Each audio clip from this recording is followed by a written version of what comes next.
Morning, everybody.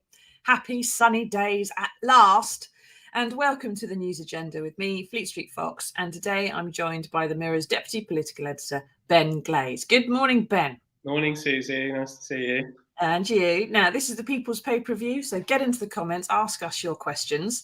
Those of you listening later on podcast are just going to have to say you're going to do something and then not do it and hope that nobody notices. So what have we got for you today? Well, the Mirror has splashed on the fact that the Tory government's promise to ban zombie knives earlier this week is, as you might well predict, a load of utter tosh. More on that later, but first to page 11, where it's revealed that the Tory government's promise to ban energy companies sending the heavies around to break into the homes of vulnerable people to install prepayment meters is, wait for it, also utter tosh. Now, Ben, can you take us through this? This all came about because of an undercover newspaper investigation which proved that something was going really wrong, didn't it? That's right. A few months ago, the Times had an undercover reporter go along with a company that was employed to basically break into people's houses and fit these prepayment meters against the household as well. Now, these prepayment meters, they're basically designed for people who are more likely to fall into debt, people who can't cope basically with having direct debits because they fall behind on the payments and then they're at risk of having their gas and electricity cut off. So the idea is they make it easier to pay because you know how much you're using when you stick the money in the slot, except you don't stick the money in the slot anymore, obviously, by prepayment cards, etc. Now, the problem with that, of course, is the people who are affected by prepayment meters are often the poorest in society for the very reason that they haven't got huge amounts of credit and they can't afford direct debits, and they end up paying more because prepayment meters are more expensive than the usual system of just switching on your gas and electricity and paying by direct debit every month. Now, what the Times revealed in their investigation was that companies were going around to these houses, basically going in without permission, and were fitting these meters, and that was to stop the companies falling into debt by having unpaid bills. So these poor people were, basically coming home in some cases to find that prepayment meters have been fitted. Now, there was huge uproar. There was an investigation by the regulator Ofgem. Now, you have to wonder why it was left to the Times to find out this scandal, to discover that this was happening when the regulator, keys in the title, is supposed to be the watchdog and find out and will stop these sorts of things. Anyway, Ofgem launched an investigation, the government launched an investigation, and two parliamentary committees also set up inquiries. Now, the upshot of all this, many people thought that the forced installation would be banned and that prepayment meters could even be banned in and of themselves. But what's happened is that the energy companies have signed up to a voluntary code of practice. Voluntary, it's not in legislation, it's not mandatory, that they basically will be nice when they go around and ask to fit prepayment meters, and they won't be able to force fit them in the homes of people aged over 85. Now, the whole problem with this voluntary system, of course, is that ultimately, if they don't do it, there's nothing that the regulator currently can do about it. And when these plans were first announced yesterday, there was huge uproar. So, Ofgem is, again, quite under the cosh on this, I think. Yeah, it's kind of strange. So the things that they've signed up to not do is to not put in prepayment, basically burgle your house, break into your house to install prepayment meters if the occupants are over 85, where a supply of energy is essential for health reasons, including for things like stair lifts and dialysis equipment. But there is a medium risk category where they are still going to be able to do it and decide on a case-by-case basis, which includes households with children under 5, people between 75 and 85, those with health conditions such as Parkinson's, Alzheimer's or learning difficulties, the bereaved and pregnant women. Why, just why, would anyone think that breaking into the house of someone with Alzheimer's to force them to pay extra for energy they already can't afford is something that should be allowed, or that should be voluntary even? Yeah, it's insane, isn't it? That they're not even loopholes, because loopholes suggest that people didn't know about it when they were drawing up the rules. Whereas, this is there in black and white in our newspaper and many others, that these situations will still be allowed to go on. Now, obviously, Conservative governments generally don't like regulation, don't like forcing things. They prefer people signed up to be decent human beings, and in this case, decent companies, without the hand of legislation. But you have to think, these are the same companies who did this. Why now? Why? Because it's been exposed. Do we automatically think they've had some Damascene revelation, and that everything will be different and brilliant in the future? I mean, it's just, when Ofgem has already faced an awful lot of criticism, to come up with something like this in their fight back, if you like, it does seem like they've again missed an opportunity to crack down on these energy companies. Yeah, well, they obviously don't want to, quite clearly.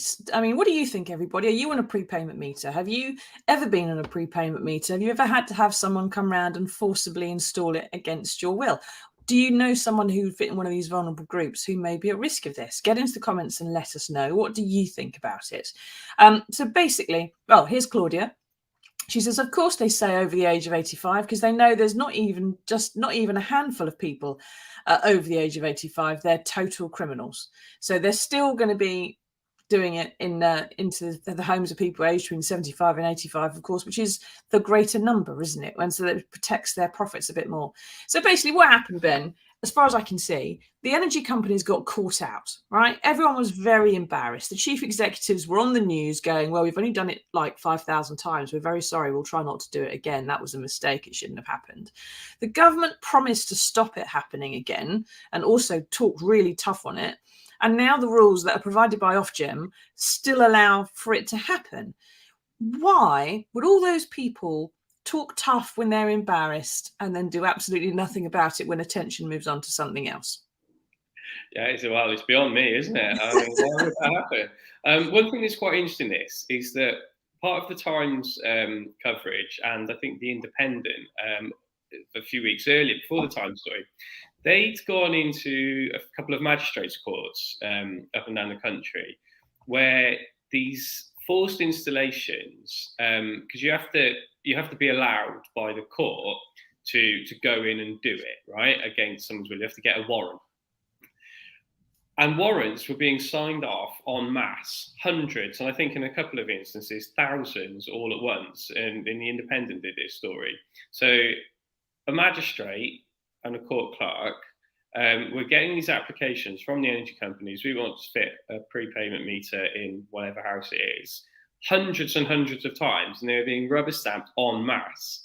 Now, I remember, and I know you covered magistrates' courts back in the day, Susie, right? Back in the 19th century, yeah. Yeah. Well, back in like the mid 2000s, I remember sitting in Pontypridd Magistrates' Court and Bridgend Magistrates' Court and Rhondda Magistrates' Court when we'd be covering like a drink drive case or a common assault from the Friday night down the local nightclub.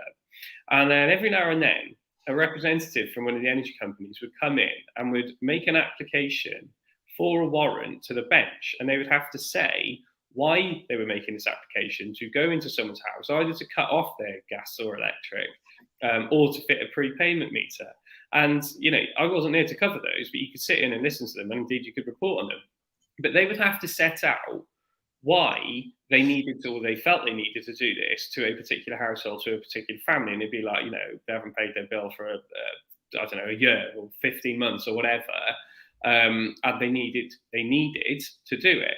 But the magistrate would have to listen to that. The legal advisor, the court clerk, would have to listen to that, and they would have to decide whether or not they would allow the company whether they'd issued a warrant to allow the company to go and take this action. Now, in most cases, they did, right? But each case was heard. It was heard on a case by case basis. Now that has been abandoned, and by doing it en masse, it's made it far easier for the companies and their contractors to go in and fit these devices. When it was done, when each application had to be made individually, it was a pain for the companies. You know, they had to have one of their members of staff who's not used to being in a court of law, not used to giving evidence, sworn evidence as well. You know, you had to take the oath or an affirmation. Not used to doing it. They felt uncomfortable doing it, embarrassed. It was in open court. We, as members of His Majesty's, Her Majesty's press at the time, we were there to report on it. So it didn't happen that often. When the whole thing became automatic, it happened far more. Now, in the aftermath of the Times investigation, and indeed, I think the Independence investigation as well, a very senior judge, Lord Justice Edis, stopped Magistrates Court doing this. He said, you can't issue them en masse anymore. And despite what Ofgem announced yesterday, that ban still remains in place. It'll probably be rescinded in the coming days, weeks. But until it's rescinded, until that ban is lifted, they can't go in and fit these devices. So it's incumbent perhaps on the law lords, I know we don't call them that anymore, but the senior judges and people like Lord Justice Edis, to see what they think of this and whether or not they're happy for applications for warrants to be approved en masse once again. And the trouble is, when they're doing that en masse and they're not having to do it under oath and they're not having to prepare it all and present it all individually as a case to a magistrate, there's mistakes creeping in. There are people having their homes broken into because the last tenant had a problem paying their bill. This kind of mistakes are happening because they're not triple checking their homework. Now, Kirsty says this happens because it doesn't apply to them, because they don't struggle paying their bills. Kirsty, I think that is the comment of the show so far. And knowing what's coming up next, I think you are absolutely on the money. And if you want to slide into my DMs and contact me, I will give me your address and I will send you one of our News Agenda mugs. Not one of these ones because I haven't got it with me, it's in the dishwasher. One of our famous News Agenda mugs, because you've got the comment of the show, I think, there. And it's correct me if I'm wrong, Ben, but I think this scheme is all entirely voluntary, and I've just had a look at it. Ofgem has absolutely no enforcement powers on this particular point. All they can really do is remind people of what the law is, and of course, it's not against the law. Nothing happens if they break this voluntary agreement to not do it. One of the reaction comments in that story from a debt advice charity, they call Ofgem a toothless regulator. And I think that's what an awful lot of people, and certainly campaigners on behalf of people in debt and poverty, think of Ofgem. That he's a toothless regulator. You know, I'm genuinely surprised that as the watchdog, it didn't come out with something tougher yesterday, because to a certain extent, what Ofgem is fighting for its survival. There were a lot of calls in the aftermath of the Times investigation for the regulators to be, scrapped and replaced with something new. The other thing as well, Ofgem, of course, is responsible for setting the energy price cap. Well, the energy price cap has been overruled for the past year, best part of, because of the energy price guarantee. Because I can't remember what it is off the top of my head, but the energy price cap at the moment is something like £4,200. Now, if the government's energy price guarantee was enforced, that's what we'd all be paying a year for our dual fuel energy bills. Now, because of the government's energy price guarantee, it's down to £2,500 at the moment. But if one of Ofgem's key roles is to set a price cap and that's overridden, well, what's the point of it? Exactly. What's the point of any of it? It's got to be said. There's obviously, but if they're not going to tax the energy companies properly, they're certainly not going to ask them to behave more nicely to people who are vulnerable, are they? Thank you for that, Ben. Thank you, everyone, for taking part. Now, on to the big story of the day. Earlier this week, Home Secretary Suella Braverman earned herself a lot of nice headlines in the right-wing press with some very tough talk about banning the so-called zombie knives, the kind that you see in horror films. It's on the page there in front of you, with a serrated edge, in which are carried these days by an awful lot of criminals, as well as some very terrified young men. But anyone who read the small print knew that all she had announced, Ben, was a review, wasn't it? And it turns out that she's not the first to have done this. No, that's right. I mean, successive Conservative Home Secretaries have announced over the past 7 or 8 years reviews, plans to ban, and nothing's happened. There's sort of a roll call of shame, if you like, on that spread today of Theresa May, Home Secretary for 6 years, followed by Amber Rudd, then Sajid Javid, then Priti Patel. They've all said that they will crack down or ban zombie knives, and nothing's happened. And now Suella Braverman is saying it. I mean, it makes a change for saying something about anything that's not migrants, I suppose. But it's why haven't we banned them? It's not that difficult. And as someone who uses a knife to chop potatoes or carrots and that's it, right? Like, what are the point of these knives? Why do they exist? Why are we creating something that, I don't know, are they in video games and people want to own one? But just looking at that, what useful purpose can it serve? You're not going to have that in a knife block in the kitchen when you want to chop up your broccoli or whatever, are you? No. What is the point? Why do they exist? And how difficult can it be to ban their sale? I think that the part of the block, and this is because of the Tories and who they are and who votes for them and who funds them, is that those kind of knives can be used by some people in some what they call countryside pursuits. All right. So if you are regularly skinning a deer, you may wish to have a particularly big and stinky knife with which to do it, which is absolutely fair enough. But I don't see why, seeing as there are so few people who regularly skin deer in these countries, or who are a gamekeeper, or who are going out hunting or something, why they can't ban it and just ensure that when you do have those, you pay a small fee on top to make sure you've got a license to carry it at the same time. Well, yeah, I mean, we regulate quite rightly the firearms in this country. Now, farmers, gamekeepers, etc., they're allowed to have shotguns because they do use them and use them for legitimate purposes. But if these hunting knives and hunting knives are accept, but zombie knives, from zombie films, well, why do they exist? Why are they on sale? Hunting knives, yes, to a certain extent, I can see if you're going to skin a rabbit. I mean, I've never done it. I don't know. Do you use a special knife for that? Perhaps you do. You want to use a smaller knife for a rabbit, then. Yeah, you're not going to use your potato. Big one for a bigger animal. But if that is why, then certainly they should be able to regulate those in the same way that if you are a gamekeeper, you require a shotgun, it's licensed by a local police force. Perhaps that could be the same for hunting knives, but to have them on general sale, it just seems ridiculous. Yeah, it does rather. And Lazy says it's a zombie government doing nothing as usual. So when they did, the Tories have been promising to ban these knives for years. They've utterly failed to do so. There's case study after case study in the spread on that page about parents who've lost children to these things, which are extra nasty to be stabbed with because that serrated edge tears the flesh, makes it harder to fix in an operation. It means there's more blood loss and so on. And one can't help wondering, and this is why Kirsty's comment really was the comment of the show, I can't help thinking that if it was an MP's child getting knifed by one of these things, they'd be banned tomorrow, wouldn't they? I mean, it would certainly be higher up the news agenda, and you would have thought that there would be perhaps more impetus for action. Yeah, I mean, the fact that, so there's quite a lot of journalists from the Mirror who worked on this story today. You'll see the various different bylines. So we've spoken to bereaved families across the country. That's why you've got so many different reporters' bylines on it. It's because there are so many areas affected where a family has lost a loved one, usually a young son, it has to be said, to one of these, to an attack using a hunting or a zombie knife. The fact that so many people, so many kids have died since the first announcement that these are going to be banned. I mean, why has this ban taken so long? Why is it not? You don't need another review to say that these knives don't serve much useful purpose and they should be banned. I could tell you that now. But it's not the kind of children dying from this that this government really cares about, is it, particularly? Now, Mike says, is this the same Tory knife ban that's been announced for years?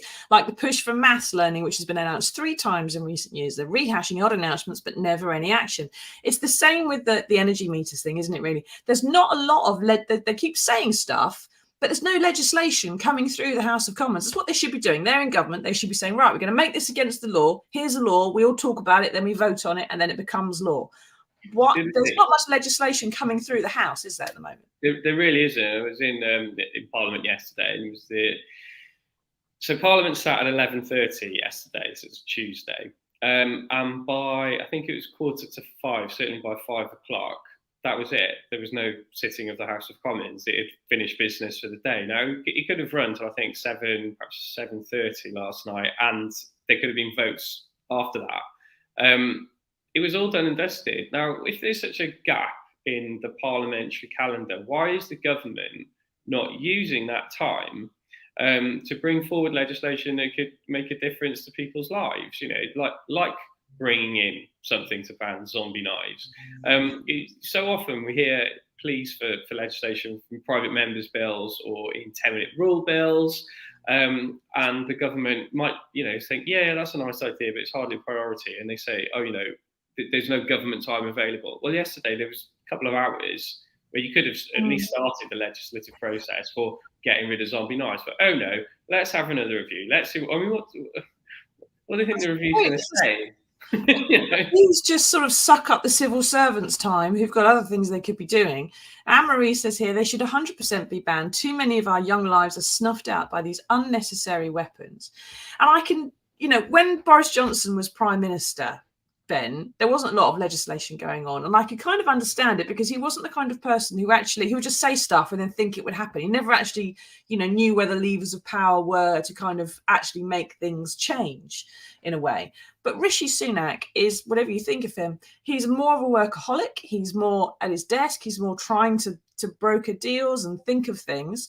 I would have thought that the lack of legislation should have changed under him. Why? Because he's only got 2 years to make his mark. Why isn't Rishi, who is so much different beast to Johnson, why isn't he pushing through some laws? Yeah, it is interesting because obviously there's this characterization of Rishi Sunak as diligent, bookish, sits there looking at his spreadsheets, going through proposals, reports line by line in a way that we just, we assume, or assume, we know Boris Johnson didn't. He was certainly not a details man. Obviously, the Prime Minister has set out his 5 priorities, and banning zombie knives was not amongst them.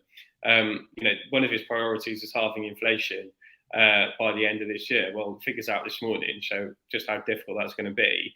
Don't want to go off on a tangent here, but inflation everyone thought it would go down to single figures today. It's still 10.1%. So it is down a little bit, but it's not down enough. So if you can't make headway when everyone thought you would be able to on a priority that is relative or should be relatively easy to meet, if you can't do that on one of his 5 pledges, well, trying to find time to do stuff that's not one of his 5 pledges and which he has not asked us to judge him by, well, I think that is going to be a low down priority.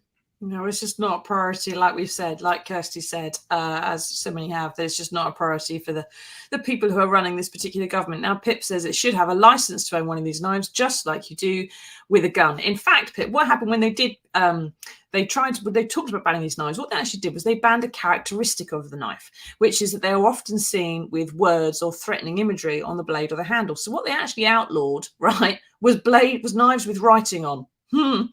And guess what? Kelsoprese, the manufacturers just stopped putting writing on the blades. The blades are still there, and it's the blade that did the damage, not the writing. Silly Tories. So, the government's obviously been a bit stupid and out of touch there. Maybe didn't even want to ban these things at all. Andrea says parents need to teach their children values instead of letting feral kids do as they please because of lazy parenting. Andrea, you have a point about anyone who is perhaps carrying around some of these knives, but if you read some of the case studies in that piece, you will see an awful lot of young men who have been killed by these knives, and they weren't carrying them, and they weren't feral, and they weren't having a problem. They got into an argument on a street corner or something with the wrong person who did have one of these knives.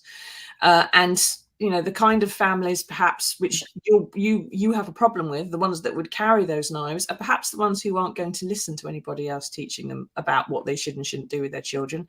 And a lot of them as well will tell you that their children are carrying knives because other kids are carrying knives and they feel like they need, it's an arms race. They feel like they have to have one to protect themselves, and it becomes out of control. Whereas if, of course, you ban these damn things, nobody would have one, and everyone could get nicked if they did have one, and it would be perhaps a little bit more sensible. And I do tend to think, we banned gun ownership to some extent and restricted it and controlled it after the massacre at Dunblane. And, if there was a knife spree in a primary school, I'm sure these would get banned, but they're not happening all at once, are they, Ben? They're happening one at a time, and it's the kind of children in the kind of places that the Tories don't care about. So although there might be a Dunblane happening every week or every month, it doesn't really register enough to actually act, does it? Yeah, I mean, politically imperative, put it that way. You're right, because of sort of the children who are affected by it, and it's often children and certainly young people who are affected by it, it often doesn't get the major outrage that perhaps it might otherwise. Certainly, if God forbid there was a mass event, yeah. But the fact that it's on the front page of the Mirror today, highlighting it, albeit through the prism of Tory failures, one has to hope that by drawing attention to it, perhaps something might get done. I mean, personally, I'm not hopeful that it will, because the moment you have a review, well, that's going to take months. And as you say, Rishi Sunak might only have until next autumn to get anything done. And this sort of legislation, because of the way Parliament works, could take a year to get through anyway. Yeah, and so they just don't think it's worth the effort. I mean, at least if you're going into election, you could say, well, look, I've got a law that's halfway done to ban zombie knives, get me back in and I'll finish it off or something. But that doesn't appear to be something that's on anybody's list, does it? Sergio on Twitter has just said to me, what a marvellous country we live in. It's the country we vote for, I'm afraid. And if you want it to be different, then you need to vote for it to be different. And remember, everybody, we're going to talk about this regularly, I'm sure, for the next couple of weeks. In the local elections that are coming up, you will need to have photo ID. All right, that needs a passport or a driving license. If you don't have one of those things, I think also an old age pensioners card. If you don't have photo ID that would be recognised, you can apply to your local authority for the kind of photo ID they would accept. So make sure you do it. You need to have it done in time for the local elections on May the 4th, isn't it, Ben? May the 4th be with you. May the 4th be with us. I don't even like Star Wars. I hate it when people say that. It's just, local elections day. But for some people who like Star Wars and an easy way to remember, May the 4th be with you. Yeah. Great. Yes, because somehow managing to de-nerd the nerdy bit of the show. Well done, Ben. Right, thank you everybody for taking us. Thank you, Ben, for taking us through that. Thank you everyone for taking part. Get into the comments, let us know. We'll have a wrap up at the end. How do you feel about the prepayment meters? What should be done about that? Should Ofgem have more teeth? Should Ofgem be scrapped and thrown out the window? I think everyone seems to be in pretty much in agreement these zombie knives should be banned. But how do you do that? How do you ban a knife when you can buy it on Amazon? Does it get to the point where Amazon has to be the one that you're legislating against? You ban the sale of these things rather than the ownership. I don't know. What would be the best way of doing it? What do you think? We'll have a wrap at the end. But first off, there is some good news in the world, particularly if you're as old as me. And here it is.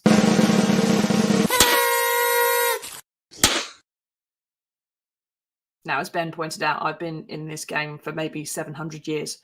And so I can point out to you now that the page 3 story today is absolutely marvellous for oldies like me. Now, we all know that video killed the radio star, but it's long been thought that CDs and streaming killed off the cassette tape. How many of us know now how to wind it back on when the tape decks chewed it up? That skill's been lost forever, Ben. But it seems that with the revival of vinyl, try saying that when you're drunk, tapes are making a comeback. They sold 195,000 tapes this last year, a 5% increase, the 10th year of growth, including to young people who are listening to Harry Styles and things, because I don't think it's someone with an old tape deck who's wanting to buy Mr. Styles' latest musical business. It makes me think we might be seeing ghetto blasters back on buses again before long. Ben, is this proof there really is no better gift from the object of your affections than a mixtape? I'm really excited about this because I with all pressure to get rid of my hi-fi, if everyone knows what that still is, which has a tape deck on it, because basically I've still got a few tapes and like to play them every now and then. So I thought they still work. Yeah, they still work. Yeah. They got longevity, even though they're 35 years old. I didn't realise genuinely that you could still buy tapes. Like, is it on the internet, or can you walk It must be somewhere. Does it even exist anymore? Like, who is? Where can you physically go in and get them? Which is great. I remember when I was about 7 or 8 years old, sitting in my bedroom with a ghetto blaster with my mate Jonathan Pritchard from school, recording ourselves singing Bon Jovi's "Living on a Prayer," right? And I'm not being funny, I ended up singing in the boys' chorus of the Welsh National Opera, and Johnny P did release a CD with a band that he got into. Right. Okay, I know I have a task now for the office Christmas party, which is to find Johnny P and get that tape. Good Lord. My mum had a tape somewhere knocking around for many years of me and my brother singing Christmas carols into one of those old things where you press the record and play at the same time. Does this But mean Walkmans are going to come back though? Are we going to have Walkmans instead of iPads, iPods, and iPhones? Like, are we well, going to? the CD Walkman never worked, did it? Because it jigged all the time Right. if you actually walked on it. But the tape ones were pretty well functional. Guardians of the Galaxy and the Sony Walkman that is supposed to have caused some of this big rebirth of tapes. Who knows? But I don't know where you would buy one. And the simple technological fact is you don't get as much data on a tape as you do in a digital file, and so you don't have as much music on your tape. But you get the sleeve notes, Ben. You get to fold it all out and see what Madonna's actually saying. Sing along, exactly. Sing along. Yeah, not get the words wrong this time. You don't have to Google the lyrics. Exactly. And I thought 45 minutes on side A, 45 minutes on side B, well, an hour and a half, long enough for an album, isn't it? Yeah. And actually you would listen to the whole album rather than just a song. We can talk about the 80s all day. But so long as if they are going to have a comeback, that's absolutely marvelous. So long as you can get the mixtape and also the pencil that comes with it to rewind it, twiddle it around, that would make the sense. Better for Britain says you need a biro to rewind the cassettes. Exactly. Try doing it in the machine. Eventually it goes and gets all chewed up. Anyway, thank you for taking us through all that, Ben. Thank you everyone for taking part. Kirsty, don't forget to get into my messages and let me know your address so I can send you a mug. If you're listening on podcast, please leave us a review as a way of supporting us and help other people find us. And we will see you all again next Monday for another edition of the News Agenda. Till then, everybody, tatty bye.